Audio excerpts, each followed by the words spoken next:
Hey, welcome to Wellness Farm Chat. I'm Brooke, your host, and here we'll be chatting about all things homesteading, farming, and wellness. If you are new to this lifestyle or are looking for simple and easy steps to begin your wellness journey, you are in the right place.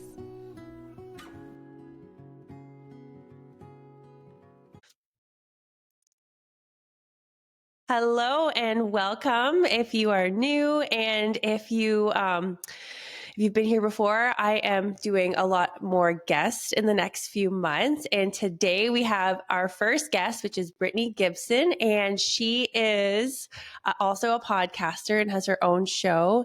And I'm so excited that she's here to share her journey and everything that she's doing with her homestead life. So Brittney, welcome. Hi, thank you so much for having me. I'll just do a quick little introduction here. Yes, please. My name is Brittney, and I have the blog and podcast, The Homestead Challenge. So you can always find me there. I started off as a blog, so I share a lot of different things on there, from natural recipes and remedies to canning things and all sorts of stuff. And then over on the podcast, we get a little bit more casual and talk about kind of my own homestead challenge, which really for me is incorporating homestead principles into my life, even though I'm not technically a homesteader, right? So I still don't call myself a homesteader, even though I do a lot of these things. I live on a 1/4 acre in the city with my husband and my 3 and 5-year-old. This is our first home we ever bought. We were actually a military family prior to this. So I learned a lot of this stuff while we were really on the go, on the move. Oh, So wow. just doing what we can That's with pretty the life we're inspiring. living. Because a lot of people don't know where to start. And if you could start being on the move, that's awesome. Yeah, there was a lot of things that I think I was actually really glad that I started when I did. So that way I wasn't so overwhelmed when I ended up with my own space. So that's kind of what I like to teach people about, is doing it all without getting so overwhelmed or trying to dive in to every single thing at once. Yeah. Or maybe you do, which I've, had my fair share of as well, but trying to avoid that burnout. Yeah, it's really easy to want to do everything right away. And I definitely have a scattered brain, and I want to do this and then I want to do that. Like I remember doing like the tallow soap and then the tallow balm and sourdough and kefir. And like I was like, okay, I need to like hone in on a few things and get good at them. Yep. So there's a few things that I ended up getting better at, and then there's a few Okay. things that I did start that I kind of let go of. And I try to encourage people that it's okay to let go of things, even though it can be so hard. And Yeah. I think honestly, the reason for that is social media. And as Mm. much as like I'm in my mid-30s now, and I thought that by this age, like I would not still compare myself to people online, but I It's so totally do. I totally do. And I love watching all the aesthetic Instagrammers that are beautiful homesteaders doing all of the things. And I do think that those people are miraculous. I feel like some of them are just so good at taking really great photos of Yeah. themselves. And I'm like trying, I'm like, man, I'm just like not skilled in this area. Nope. Yeah. Your photography is beautiful on your Instagram page. Oh, So. thank you. That's what I love, taking photos of like stuff that I'm making. I don't love like making reels and things of myself. It's much harder for me to do things in action. It's much easier for me to put things on a table and take pictures of. Yes. So it's not real life, right? And so then I have to remember, well, you see these pictures. I literally took some pictures yesterday on a card table in my bedroom in front of the window. So it looks like it's a beautiful kitchen setting, but really it's a card table in my house. So we have to remember, the internet is not real.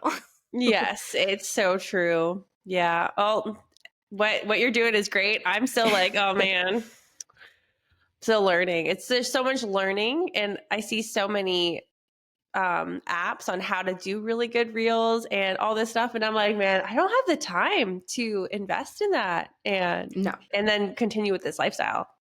Yes. Okay, so what are your like go-to beginner friendly homesteading tips that you have? Like, what is the first easy, simple thing that you can share? Let's see. That comes to mind. So, I think that starting with what you're already doing and making it better. So you don't necessarily need to learn all these new skills, even though you certainly can. And I don't mind my doggy in the background. I feel like a lot of people try to add on all these new things without maybe getting better at what they're already doing. Yeah. So what you're probably already doing is cooking at home, right? Mhm. So I highly recommend that in order to get better at that, you meal plan. I don't necessarily mean meal prepping. It just depends on your lifestyle. Yeah. For me, I am a stay-at-home mom, so I enjoy cooking every night. But I do like planning out in advance what we're going to be cooking that week. I Mhm. leave it a little bit flexible. I don't keep it super rigid, especially, if there's things in the garden and during Yeah. the season, but you kind of know, like for the week Yeah. at least, what's going to be happening. So defrosting the meat. Yes. Defrosting the meat on Sundays. If I don't defrost the meat, then literally everything It's like, what are goes we out the window. doing? So, got to do that. And I just think so starting with your menu, right? So Mhm. maybe right now new people can't start a garden, or they want to start right now, and right now my house is covered in snow, I think as yours as well. Yeah. Yeah. So we're not going to be gardening right now, but No. maybe if you're brand new to it, starting to um, shop locally or even just buying things in bulk. And right now you could learn how to can before you start your garden, Yeah. which I think is super important because I find a lot of people start a brand new garden and then they have all this stuff and they don't know what to do with it. And they get And while overwhelmed. canning, I don't think is actually super hard to learn once you actually get your hands in and dirty. Yeah. But for me, I have a lot of anxiety. And so when I started out, I didn't actually garden at first because we were in that rental home, but I bought like 25 pounds of tomatoes and then like they Mm. were about to go bad and I didn't really have a lot of time and I didn't know what I was doing. So I'm like, just learn how to do these things before you Yeah. have the abundance, I think is really key. It's funny. I had that similar scenario 2 years ago. I planted 50 Roma tomato plants. And yeah, that got wild. It went from like, oh, this is awesome to like, oh my Lord, what have I done? And yeah, I think half of those tomatoes went to my chickens because I couldn't do it. I completely understand, and that's so funny because I have, like I said, a very small yard. I probably Yeah. only had 4, maybe 5 Roma tomato plants. I do like a very cottage style garden, and none of it really Okay. makes sense. So like I Yeah. had like a tomato plant here and a tomato plant here, and I like things just kind of tucked in all throughout. Aw. Um, but I still literally have them, like a ton of them, whole in my freezer that I Oh, haven't that's done so anything with funny. yet. So I can only It's imagine all having. learning. It's all learning. We'll have lots of stories to share with others. Yes. Okay, And so I remember listening to one of your episodes and you do the salves. Salves, is that mhm. how you say it? Salve. Salve. Okay, yeah. So tell me more about that. It's so easy to make and Yes, they're so beautiful. So share a little I bit know. about that. That's what If- I love herbalism so much. I am also new to this, but I think that some people get really nervous because a lot of it could be scary or you could like do dangerous things and like I don't know. A lot of people are really nervous about it. Even like full on homesteaders have maybe never done herbalism before, which I think is really cool Yeah. because you can totally do these things anywhere. Yeah. And so some people might like dive into foraging at first, but you don't need to do that. Like there Mhm. actually are a lot of cool places online that are really sustainable and great that you can find things. Also, a lot of time local farmers markets even have people growing herbs Yeah. that you can get. So I think that's really important to know is that you don't have to garden all of them all, forage them Mhm. all, and then make your salve. You 'Cause can that find just things so online. overwhelming. Yes. So for salves, it's so easy. And I think it's really important to start when you're learning herbalism with like bath and body products because you can Mm. learn a lot about the herbs and what they do for you without like ingesting them or I don't know. Usually the herbs that I use in general aren't very they're not ones Potent. you have to be super careful about, right? But Yeah. I always recommend that you know as much as you can.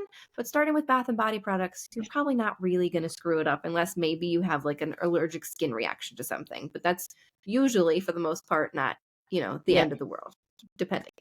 But so for a salve, all you do is infuse oil and then add something in it to harden it, which just sounds so easy, but I it didn't truly is. and you use beeswax, is that right? Yes, that's what So I I typically use. never knew that. I was always wondering why is there always these bricks of beeswax at the health food store? Like, what are people Hmm. doing with the like making candles? I'm like, that's not enough Yes. beeswax to make candles with.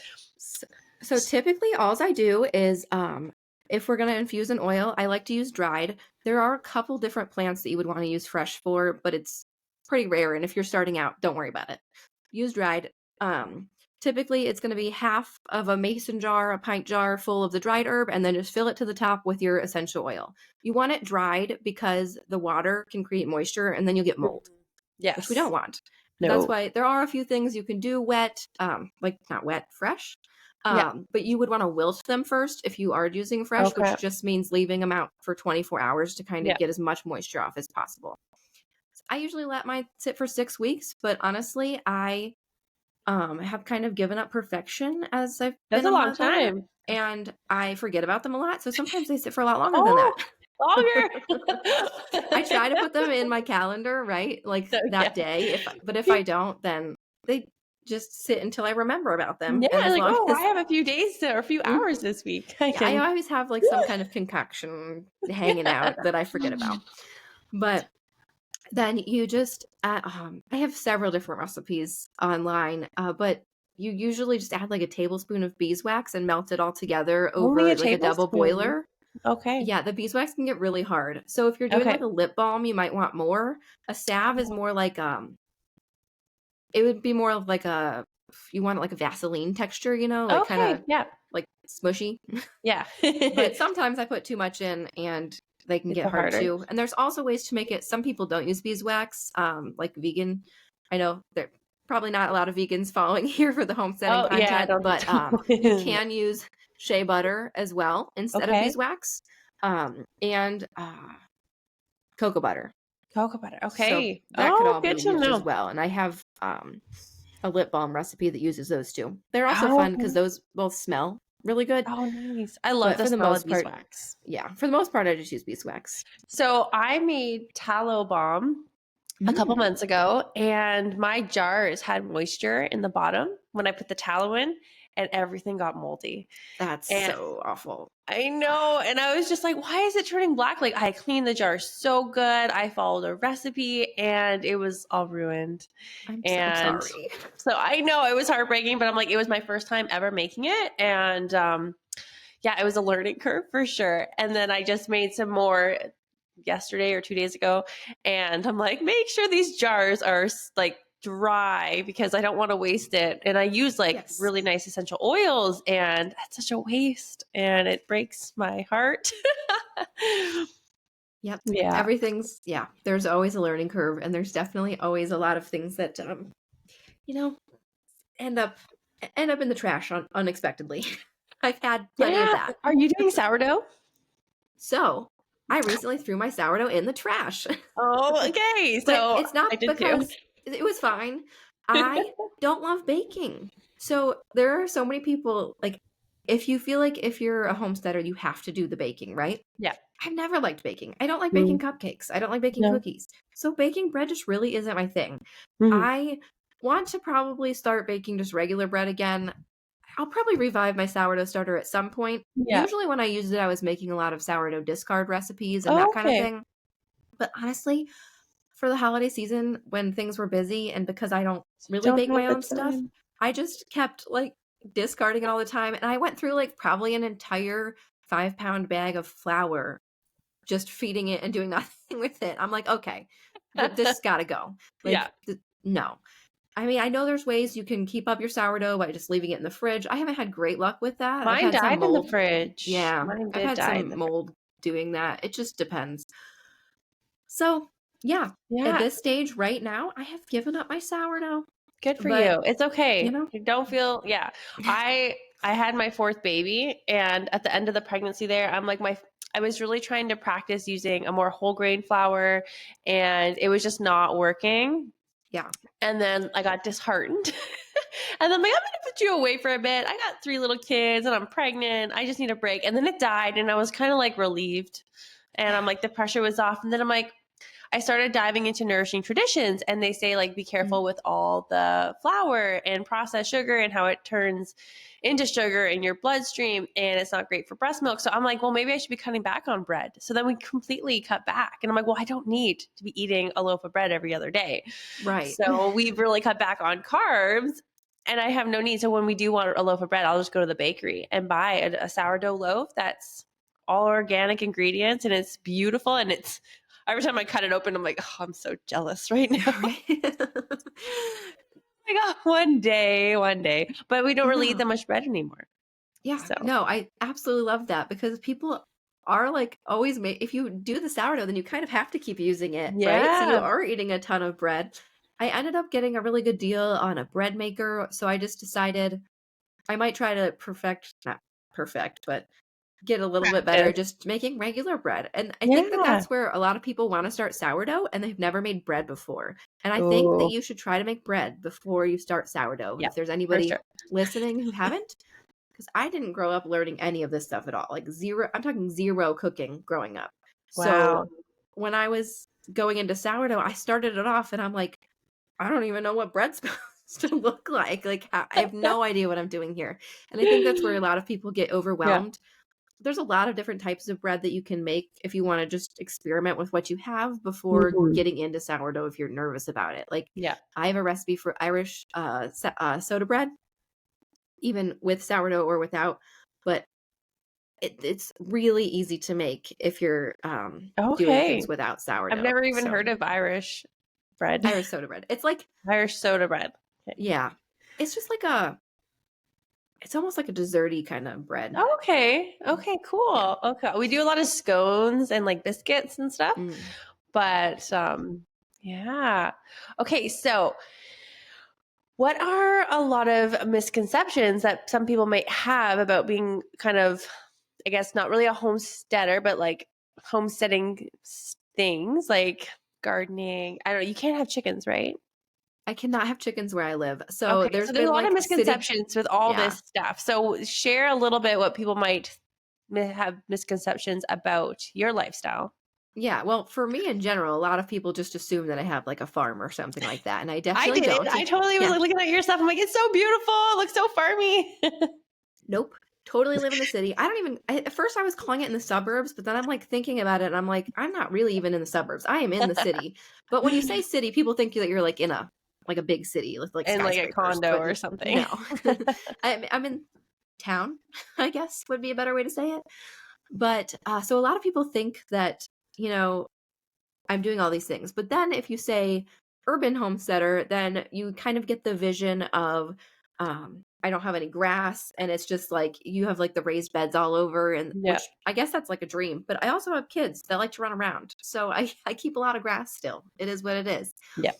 So I think just all around, whether it's a misconception about me or a misconception about somebody who does have a full on homestead and acreage, I think that we just think that everybody's doing it all. And Mhm. it's just so not true.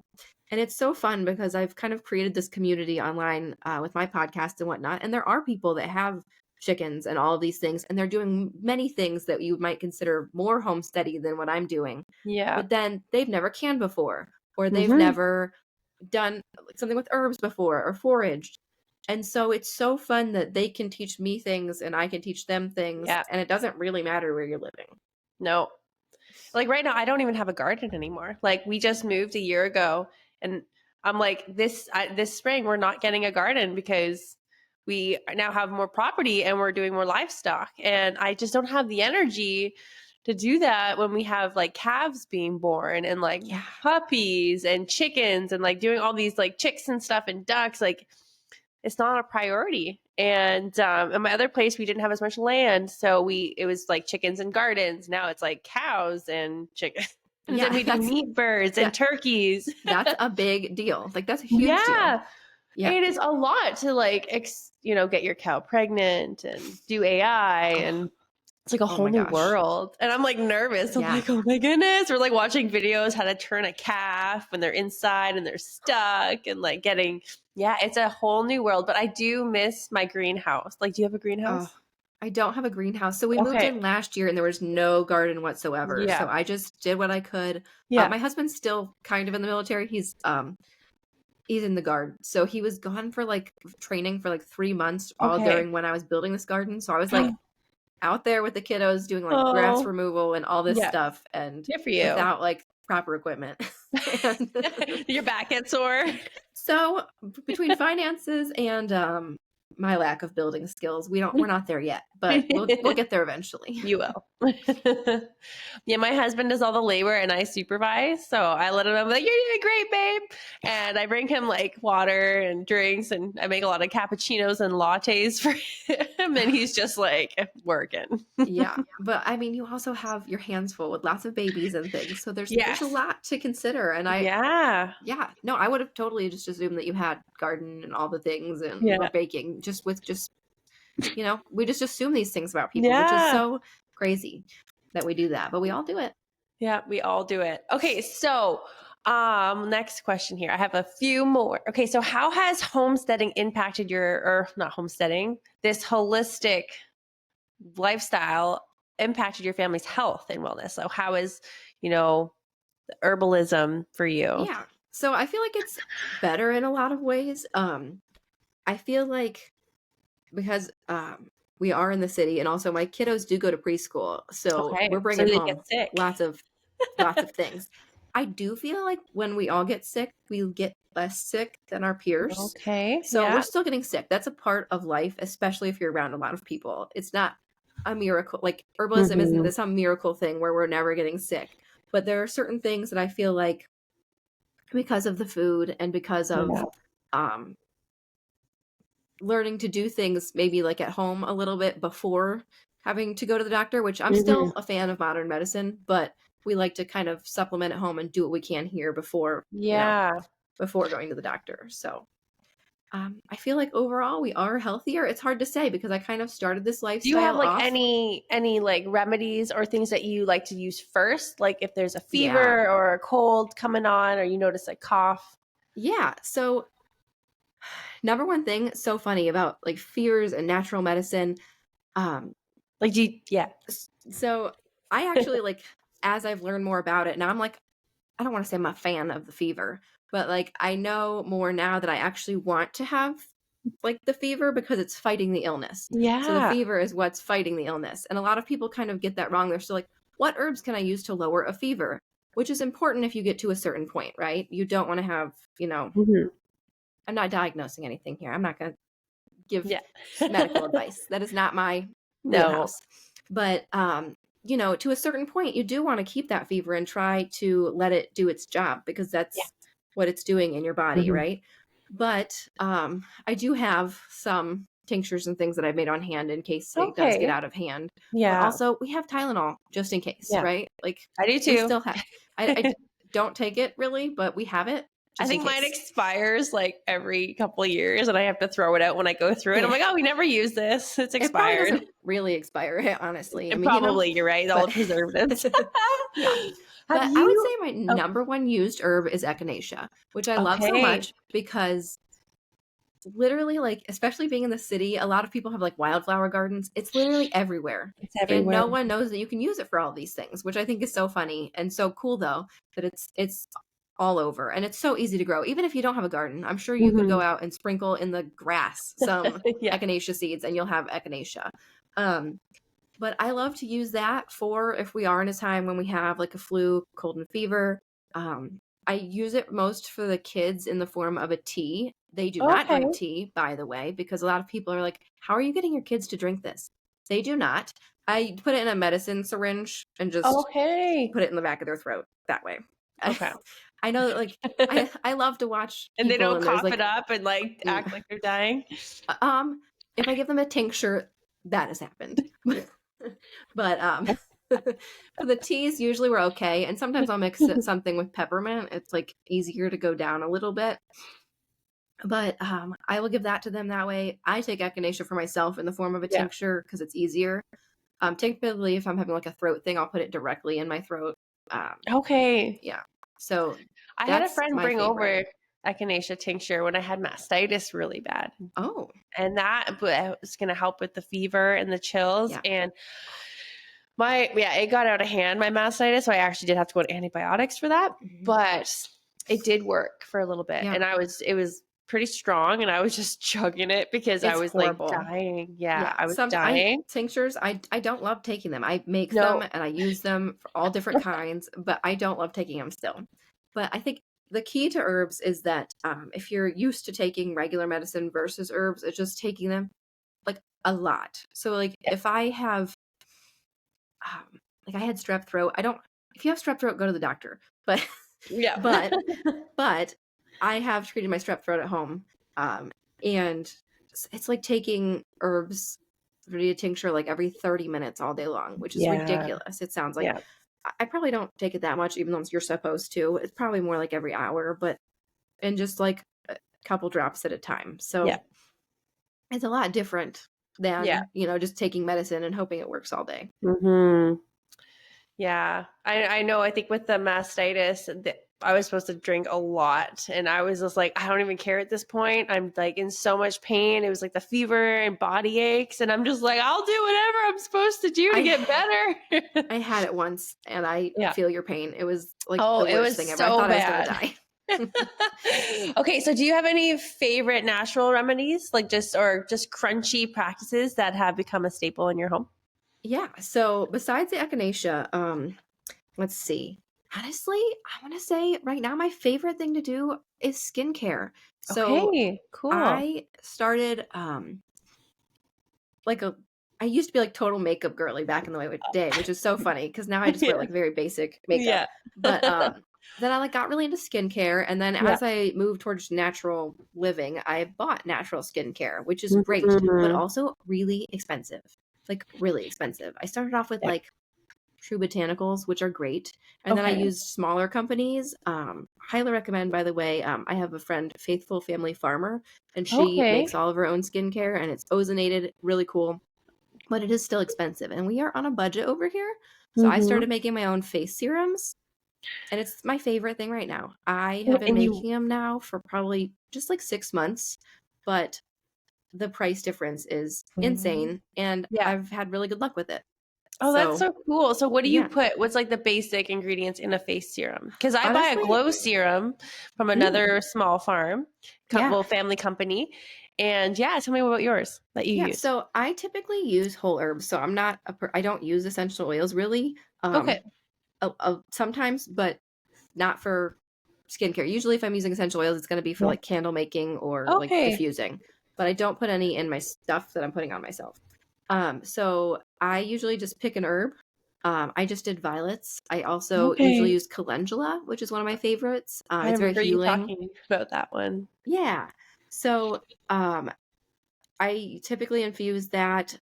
Sometimes I'll just use olive oil, but for the face right now, I really like sea buckthorn oil. It's very orange. So you have to use a Yes. little bit if you have.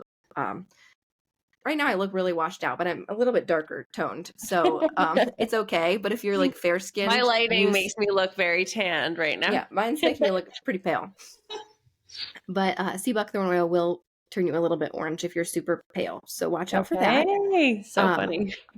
and I like jojoba oil as well. Okay. And I've so heard good very things about that simple. one.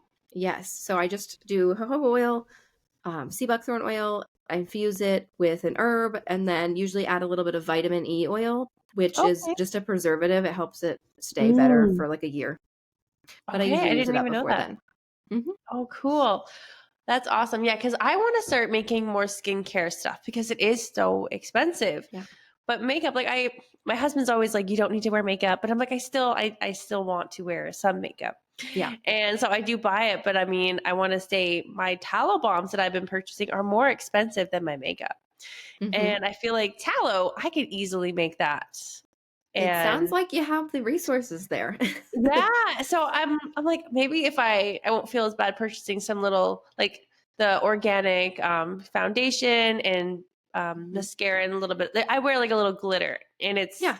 my daughters smell like they want glitter, so I'm like I feel like this is kind of fun, and I don't wear a lot, but it's a better choice, right? Yeah. It's just a little more expensive, and I'm like maybe I just need to start making a few more things so I don't Yeah. feel And I so don't make any of my guilty. own makeup at all. No, But the but skincare like has been tallow really fun. bombs, I feel like are very simple. Oh, yeah. and just don't put moisture in the bottom of your jars, and you should be fine. Yes, there you go. And yeah, that calendula salve. So Yeah. just infusing calendula in oil and then mixing it with some beeswax. It's probably my number one used product, honestly. We call it our Okay. boo-boo salve, or actually, Aw. a lot of the time we're calling it feel-good cream. I don't know where that Oh. started from. It started off, I made it as diaper rash cream. So it's my Yes. favorite for Okay. that. My one little kiddo has a little bit of eczema on his cheeks, and when it Mm, gets really cold outside, they turn super red and get dry. So I put it okay. on there before he goes outside, and that Yeah. helps. Um, and then I put it on cuts. I mean, everything. There's a lot of other herbs you can use, but just because I haven't made them all, Yeah. it's not necessary to learn about every single type of herb. There's some like calendula that can You kind of need do like it a book. all. You need like that big thick book. I think like Barbara O'Neill might have one of those. Oh yeah. Yeah, probably. I think I should probably get one because you'll never remember it. So you just need to go through it. What do I need to make for this Yes. ailment? Yes. I highly recommend getting a couple sources because sometimes like if you cross-check things, people say different things about, I don't know. I always think it's good to kind of cross-reference. Yes, because everyone has their own views or opinions on things, or have had a bad experience with Yes. an herb. Like I have a friend, and she's allergic to lavender and anything lavender scented, and it's just like it's like that's crazy Yeah. because like it's such a healing and soothing Yeah. thing, but she can't. Yeah, she can't have it. And I'm trying to think. I don't think our family has any allergies to herb yet, but I haven't experimented with a lot. But it's a Yeah. real thing. And that's what I always like to say, like herbal medicine is medicine. So it works in a little bit different way, but just like any kind of prescription medicine that you might get, something might work better for you than something Mhm. else. And Yeah. so it's, not a miracle cure all for things. And you just really have to kind of practice with it and get your hands dirty and start Yeah. trying it out. Yeah. Okay, so we're going to be wrapping up soon here, but Mhm. how has building this, you have a blog, you have a podcast, you have a community going on here. How has that connection with like-minded people helped you in this journey? It's been really helpful. So, like I said before, I did not grow up doing any of this stuff. No one else in my immediate family cares about any of this. Like not even Still? a little bit. Still. Not even still. Not no interest whatsoever. The other day my mom said something and I was like shocked. I think she said, what was she using? She like stopped using Clorox or I don't know, something. It was something. Yeah. I don't know. And she was like, "Oh, I think you have something here. Like I think maybe." I'm like, "Oh, yes." Like so I try Aw. not to push my lifestyle on anybody. It's really important to me not to do that. Yeah. But so it's really fun when I have It's a people that I very can narrow talk to. niche. Yeah. Yeah. It's so fun to have people to talk to. So fun to see real people doing it instead of necessarily, not that big content creators aren't real people, because they certainly are. And I think that that's amazing and everything they're doing is amazing. But um, talking to people, even in the community that aren't content creators, is kind of nice, right? Yeah, and Just just building people. connections Hmm. and sharing. I feel like sharing our journeys and what we're doing and just building relationships with others is so important just to for our own well-being because like similar to you, like I don't have a lot of friends in my real life Yeah. that are interested or care and no one ever asks me like, "Oh, how are things going or doing?" And it's nice now. I'm actually starting to create my own like bubble of people through Instagram, Hmm. and I'm like messaging them when I have like success or failures for support and community. It's like Yes. it's like a whole new world. So nice. And that's what one of my goals this year is to really reach out into my actual local community, but I am like kind of a severe introvert. So having the online community for me is really nice in that way. Yeah. Oh, that's so good. Okay, so what advice would you give to someone who feels alone or unsupported in starting this journey? Yeah, so I think like I said before, I think a lot of people feel alone because they're trying to kind of maybe push these things Everything. onto their friends and family members that either they're not there yet or maybe they'll never get there, and that is Mhm, okay. mhm. Um I think that if you just find people online to talk to, feel free to, you know, message either one of us, right? On Yeah. over on Instagram. If you have a question, like never hesitate to reach out to any of us. we love to geek out on this stuff. I I'm sure know I we can do. speak for you And we both as have well. Facebook pages that you can Mhm. join and actually go deeper into Yes. relationships and asking questions. Yeah. So never feel like you're all alone just because the people in your everyday life aren't doing this, because that's true for a lot of us. And definitely reach out to us online because, yeah, there's a lot of people there that are willing to nerd Yeah. out over it, and you don't have to Yeah. be alone. Yeah. It's not a fun journey alone, that's for sure. Mhm. Okay, so what's one piece of advice or encouragement you would give to someone? All right. So if Besides we, that, we just kind of went over. yeah, no. But So any if we're like so just starting, I don't know. I would say start small. Like I've started out the beginning of this conversation with, just try to look at what you're using in your everyday life and maybe start making swaps there. Yeah. So if it's your cleaning supplies, maybe start Mhm. swapping there. If it's just the fact that you need to menu plan, start there. Yeah. You don't need to add on all of this stuff. Eventually, you know, kind of paring down what you're already doing is really important Mhm. before adding on all the big stuff, right? Yeah. I think what I started with was laundry detergent. Mhm. And it's funny, my husband now, it's been a few years since we've opted out of any of the traditional laundry soaps, but he's just like, man, I can't like sit near certain people at like our church or in groups because it's so potent. Yeah. And he's like, I can't focus or my nose starts to run. And it's really, I'm like so proud of myself. I'm like, it's working. Yes. It's working. Yeah. And then, oh yeah. So at his work, he has to shower every time he leaves. And I Mm. buy him this like really scentless organic body wash and soap. And he had to buy something from the grocery store by himself one day, and because he was all out, and he bought one that he used to buy, to be honest. He just found an Yeah. old one. He's like, oh, when I was single, I used to use this.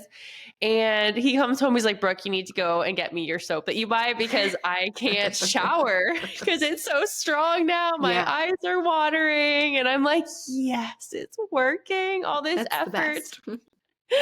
I feel like that's success in my books. Absolutely. I love that. Okay, so you have a podcast. So where can Mhm. people find you and Yeah. connect with you if they want to know more? Sure. So you can go wherever you're listening to this podcast, you can find the Homestead Challenge podcast. Also, thehomesteadchallenge.com. If you would like, I actually have a freebie library, which has free garden planner, free homestead goal setting, which is great for Cool. this time of year if you're listening to it in the beginning of the year. And you can just go to bit.ly/homestead freebies. So that's bit.ly/homestead freebies. Join the freebie library. You'll be on my email list and you'll get all sorts of free printables and stuff, which is fun. That's awesome. Okay, so yeah, please check out Brittney. She has a great podcast. I've been listening to her stuff, and that is how I connected with her. She's great. And yes, thanks so much for coming on the show. Thank you for having me, and I look forward to having you on in a few weeks. Yay! All right. Bye. Thanks so much for joining me today. Please follow and subscribe to the show so you don't miss an episode. Also, if you could leave a quick review, that would mean so much to me. It is the only way I can truly know who is listening to this podcast and how you're benefiting from the show. See you next week.